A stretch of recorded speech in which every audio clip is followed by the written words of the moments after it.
Alright. Take a sip from my special cup. I heard that you can use a little pick-me-up. Hello everyone, I'm David from ESC United, and I'm once again joined with the magnificent Gojo. Look at that shirt. Look at that shirt. I know, it's my Copenhagen shirt. With the apparently it's irrelevant to Copenhagen, the unicorn. I thought it was like there was a relevance to the country, but no. No, we have the mermaid. Because I got it from a tourist shop, hoping to impress everyone tonight, but everyone's just going to look at it and be like, oh, he's wearing a unicorn shirt. Yeah.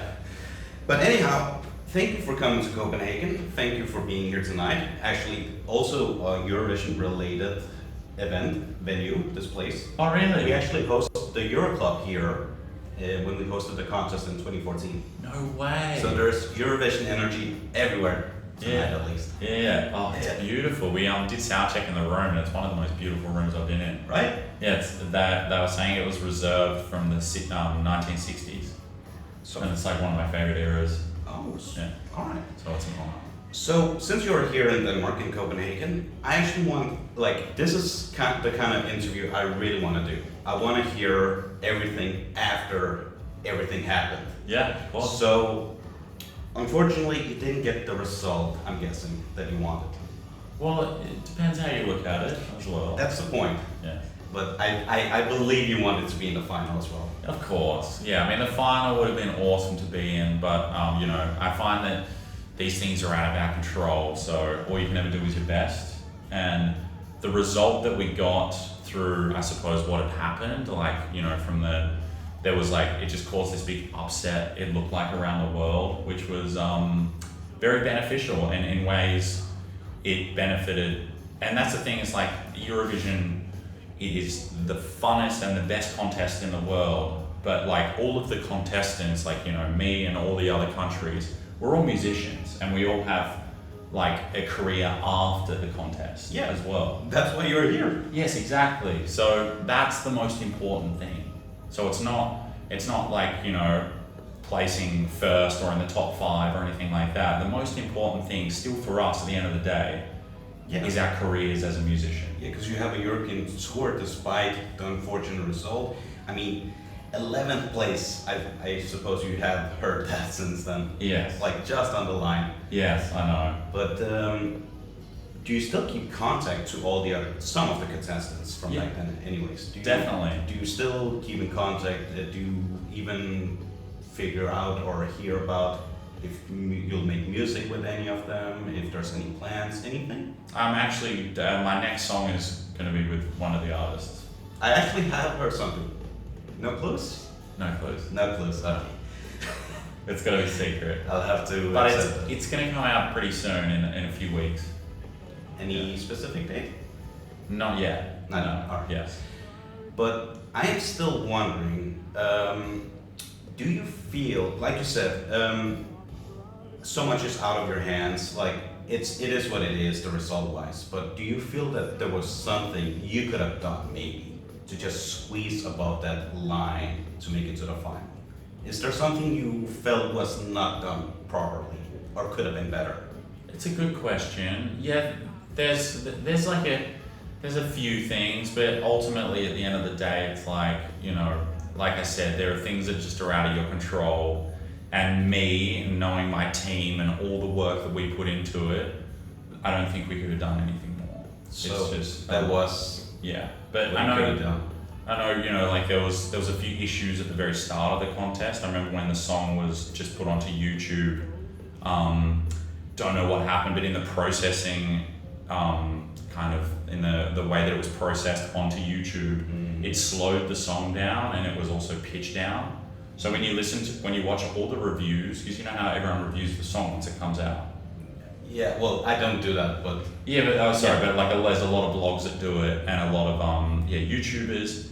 And whenever you listen to those, you can hear that it has that audio in it, the audio that was sped down, because we had to go through the process. I think it was with YouTube to get the right bit rate, because I think it was the bit rate that slowed it down. It was the wrong bit rate. if I recall correctly, you released the song in the beginning of March. Yes. Yes, right. Yeah. Yeah. For me, then most likely I didn't hear that in time, so I probably heard the right version from the beginning. Yeah, well, it was up like that for a month. So sometimes I do think about that as well, but you know, again, it was just it's all out of your control, and it's like all I can do and all my team can do is put our best foot forward, and I feel like, and they feel like that's exactly what we did. But do you feel people care too much? Like normally people who watch the contest, right? They watch worldwide viewers mostly watch the final. There's actually not that many who watch the semifinals compared to the final. Do you think less people know about you because you didn't reach the final? Do you think you could have a greater reach maybe if you reached the final? So I think that's a great question, and that's obviously something I've thought about also. But like I said, when we didn't qualify, the reaction it had online was very great, and I think it was probably far greater than if we were to qualify and maybe qualify under top 10. I'm also thinking, considering that since it's mostly Eurovision fans who care so much, who are listening as soon as possible, the people like the small bubble that it is. It is a huge bubble still, but of course, compared to the rest of the world that's watching, it's not that big. Yeah. So that's why I'm thinking, if you think it had any effect, anyways. All these errors happen. Yeah, it's just hard to tell. You don't know. But I know that if we qualified, I wouldn't have got half as much publicity that happened after it. And a big thing to remember now is it's not it's not the news stations, the bloggers, the YouTubers. It's YouTube to some extent, but it's like a lot of these things are social media based now. So and I noticed when we didn't qualify that there was just videos going viral everywhere, what happened, why didn't he go through, what's all this? And it's and then we started growing, we started noticing peaks through the statistics and streaming to the video views, follows, everything, DMs, messages. And I think when something like that happens, people maybe feel a little more loyal to you because they feel, it's almost like they feel sad on your behalf. Yeah, sympathetic. Yeah. Sympathetic? Yeah. And I think I experienced a lot of that afterwards, which I think I just am so grateful for, and I couldn't be more happier about as well. And very grateful for everyone that's I suppose showed their love and support. So you think social media has maybe too much control nowadays? The concept changes all the time, considering all the factors that are taken every single year. But in the time we're living in now, do you think social media has far too much control or not enough control? Because like you said, many expected you actually to, me included, that you would make it to the final. Yeah. Yeah, well, I think social media is again, it comes back to, I don't think it's very big for the competition itself, for getting through to the final, but I think as a musician, as a career, it's great.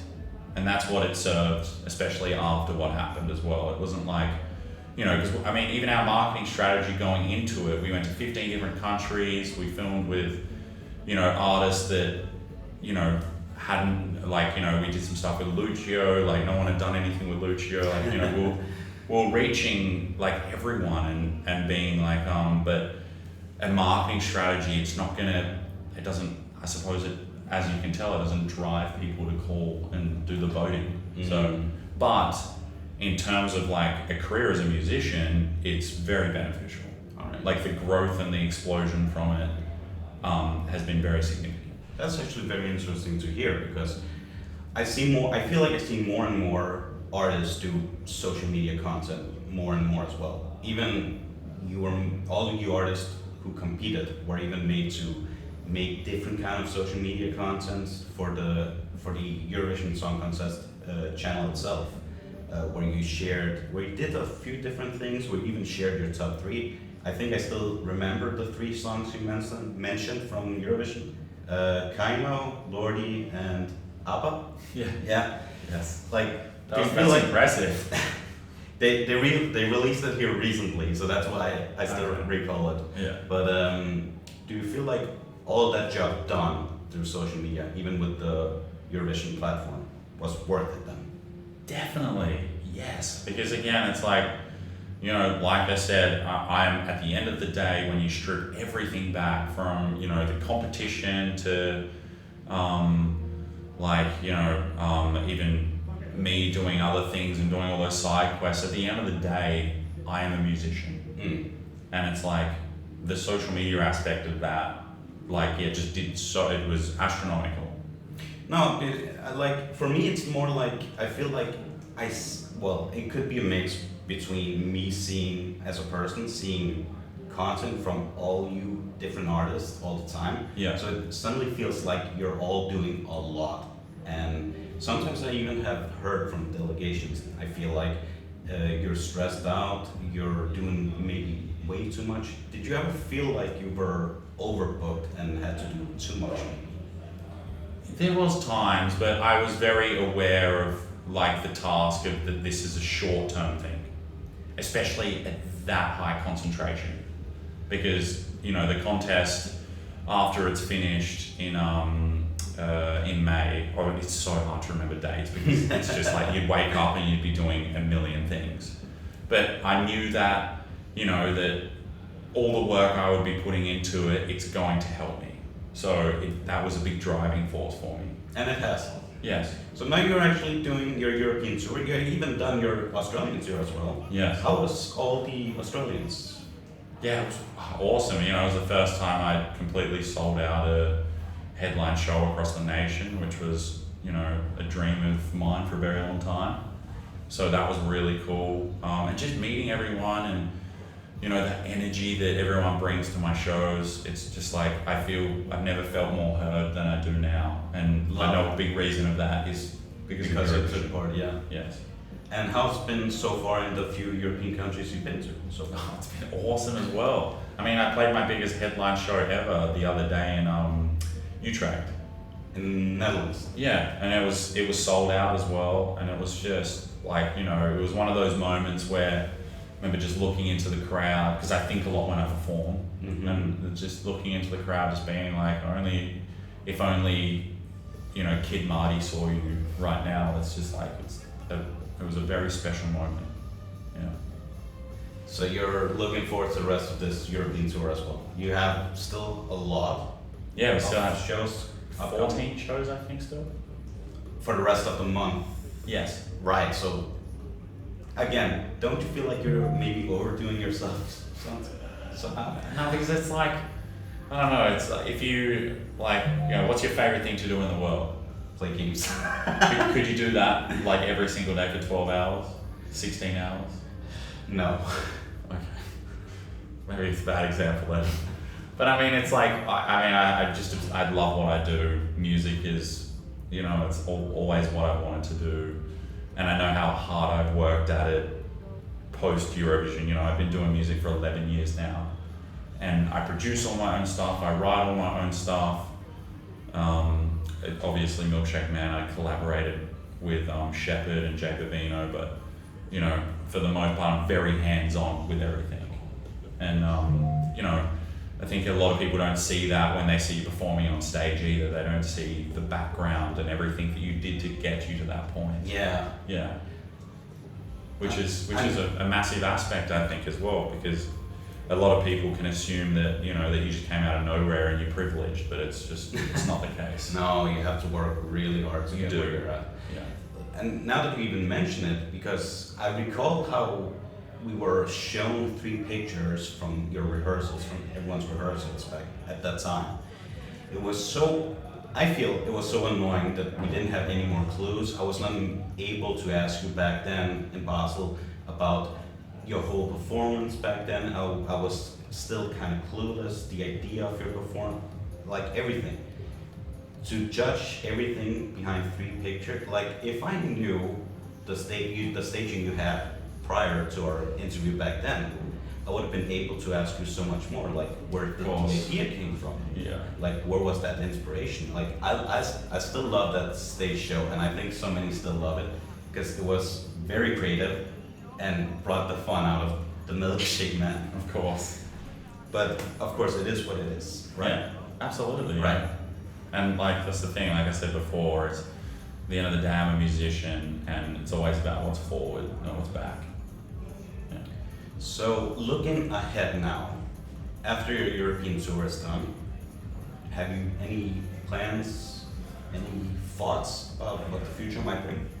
Yeah. So like I said to you, we're doing a song with the next single is going to be with another Eurovision artist, and then I'm working on an album at the moment, and I'm doing my first arena tour back home in Australia. Yeah, there's like lots to look forward to. The Gojo experience is just starting. Yes, exactly. The shake-up is still coming. Oh. Hey, hey. Well, you know what, Gojo, shake up the stage tonight in Copenhagen. Thank Shake you. up the stage in the rest of Europe while you're still at it, depending on when people watch us. And I wish you all the best in the future. Thank you so much for coming to Copenhagen. Thank you for coming back to Europe. And all the best. Well, thanks for All the having best. me. I mean, that's the biggest honor is being here. So, yeah. Thank you so much. When I say sweet, sweet, you say. Yum, yum.